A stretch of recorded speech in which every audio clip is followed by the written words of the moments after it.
तर आज सकाळी उठले आणि माझं सगळं आवरून घेतलं. आणि आजकाल तर ना मी लवकर उठतच नाही. तसं पण पहिला तरी कुठं उठायची सोडा.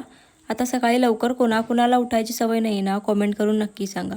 असो, त्याच्यानंतर हॉलचे सगळे कर्टन्स वगैरे ओपन केले. त्याच्यानंतर पहिलं काम असतं ते म्हणजे पूर्ण घर झाडून घ्यायचं. ते सगळं झाडून घेतलं. त्याच्यानंतर चहा दिला सगळ्यांना. मग आंघोळ वगैरे आवरून ना भाजीसाठी कुकर लावला. आता कुकर होतोय तोपर्यंत म्हटलं पूजा करून घेऊयात. तर रोज काय मी पूजा करत नाही, पण कधीतरीच असा चान्स भेटतो. रोज तर पप्पाच करतात. छान अशी पूजा करून घेतली. त्याच्यानंतर मग नाश्त्याच्या तयारीला लागली, म्हणजेच भाकरी करायला घेतलं. आता आमच्या इकडे ना कधीतरी चुकूनच भाकरी नसतात, नाहीतर रोज आम्हाला भाकरी लागतेच.